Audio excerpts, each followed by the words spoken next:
حضرت علی نے اپنے دور میں تختن خلافت مدینہ منورہ سے منتقل کر کے کوفہ میں قائم کر لیا تھا۔ اس کی وجہ یہ تھی کہ حضرت امیر معاویہ کا دارالحکومت دمشق تھا، جو کہ مدینہ سے بہت دور اور لمبی مسافت پر تھا۔ اس قدر دور رہ کر پوری خلافت کے انتظام و انصرام میں دشواری ہوتی تھی، اس لیے اس دشواری اور اس علاقے میں ہونے والی مسلسل بغاوتوں پر قابو پانے کے پیش نظر اپنے دارالحکومت کوفہ کو منتخب فرمایا۔ جب حضرت علی نے اپنی خلافت کا مرکز کوفہ قرار دیا تو وہ جو خود کو شیعان حضرت علی کا گروہ کہلانے والے تھے، ہر طرف سے سمٹ کر حضرت علی کے قرب کے خیال سے کوفہ میں جمع ہونے لگے، اور کثرت کے ساتھ انہوں نے کوفہ میں سکونت اور رہائش اختیار کی، اور اس طرح کوفہ شیعان علی کا مرکز بن گیا۔ اس دور میں 4 جماعتیں وجود میں ہیں، جن میں سے ایک جماعت ایسی تھی جس نے کھل کر حضرت علی کی حمایت کی اور بنو امیہ اور دیگر شخصیات کی مخالفت کا اعلان کر دیا۔ اس جماعت نے خود کو شیعان کی جماعت قرار دیا، وہ اسی سیاسی حمایت کی بنا پر آگے چل کر جماعت شیعان قرار پائی۔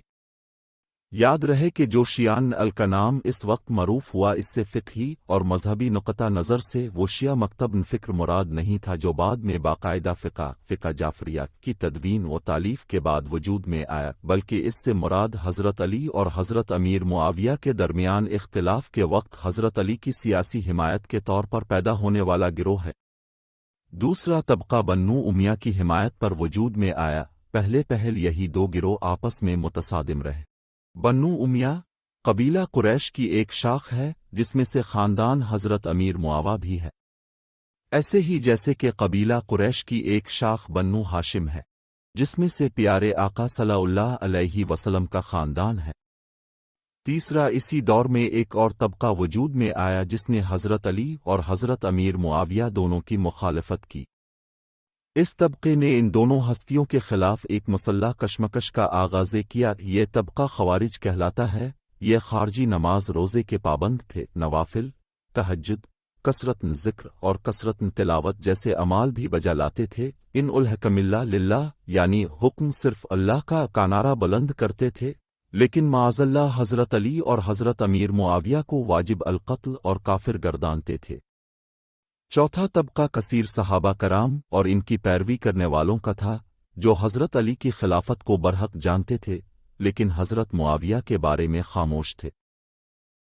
حضرت امام حسین کی شہادت عظمیٰ کی یہ ایک منفرد خوبی ہے کہ حضور نبی اکرم نے اس کی تفصیلات بہت پہلے بتا دی تھیں، جس کی جزیات سے اہل بیت واقف ہو چکے تھے، اور انہیں بخوبی پتہ چل چکا تھا کہ مستقبل میں کیا ہونے والا ہے۔ ان حیرت انگیز اور قبل از وقت تفصیلات کو معجزانہ پیشن گوئی کے سوا کوئی نام نہیں دیا جا سکتا۔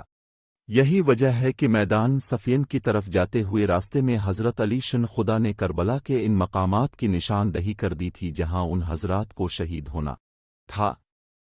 ان واقعات کا بانظر غور جائزہ لینے سے پتہ چلتا ہے کہ حضور نبی اکرم نے دیگر تفصیلات کے ساتھ بعض خاص لوگوں کو ماء و سلام سے بھی آگاہ کر دیا تھا، اور وہ حتمی طور پر جانتے تھے کہ یہ افسوسناک سانحہ کب وقوع پذیر ہونے والا ہے۔ حضرت ابو ہریرہ بھی ان خاص لوگوں اور محرم راز دوستوں میں سے تھے جنہیں اچھی طرح علم تھا کہ 60 ہجری کے اختتام تک سیاسی اور ملکی حالات مستحکم نہیں رہیں گے، بلکہ ان میں نمایاں تبدیلیاں آ جائیں گی۔ حکومت کی دیکھ بھال ایسے غیر صالح اور اوباش نوعمر لوگوں کے ہاتھ میں آ جائے گی جن کے پیش نظر امانت الہی نہیں بلکہ تعیش زندگی ہوگی، اور وہ اقتدار کو عیش و عشرت، شراب و کباب، بدمعاشی، آوارگی، بدکاری اور عوام پر ظلم و ستم ڈھانے کے لیے بے دریغ استعمال کریں گے۔ حضرت ابو ہریرہ اکثر یہ دعا کیا کرتے تھے، میں 60 ہجری کے اختتام اور نوعمر لوگوں کی امارت سے اللہ کی پناہ مانگتا ہوں۔ ان کا مطلب یہ تھا کہ ایک خوفناک دور شروع ہونے والا ہے جس میں اوباش لڑکے سلطنت و حکومت پر قابض ہوں گے، جس سے امت مسلمہ کو ناقابل تلافی نقصان ہوگا۔ سے اوباش لڑکوں کے بارے میں اپنے پہلے سے خبردار فرما دیا تھا۔ اس امت کی ہلاکت قریش کے اوباش نوجوانوں کے ہاتھوں ہوگی۔ بے شک میری امت میں جھگڑا و فساد بے وقوف اوباش نوجوانوں کے ہاتھوں برپا ہوگا۔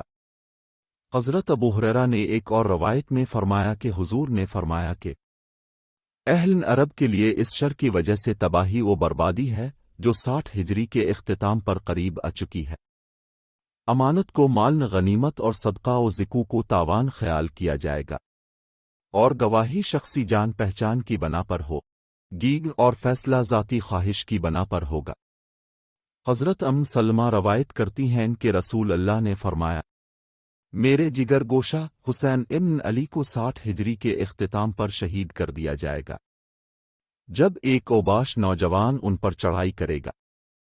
حضور نبا اکرم کی پیشن گوئی کے مطابق 60 ہجری میں قبیلہ قریش کے شخص بنو امیہ کا اوباش نوجوان یزید بن معاویہ تخت نشین ہو اور 61 ہجری کے ابتدائی 10 دنوں میں سانحہ کربلا پیش آیا، جس کا واضح مطلب یہ ہو کہ حضور نے یزید کی حکومت سے پناہ مانگنے کا حکم فرمایا تھا اور بتا دیا تھا کہ یہی وہ شخص ہوگا جو اہل بیت کے خون سے ہاتھ رنگے گا۔ اس لیے حضور کے حکم کی پیروی میں حضرت ابو ہریرہ یزید کی نوخیز اور لا ابالی حکومت اور اس کے ظلم و ستم سے بھرپور دور سے پناہ مانگا کرتے تھے۔ اب کی دعا قبول ہوئی اور آپ 1 سال پہلے ہی فوت ہو گئے۔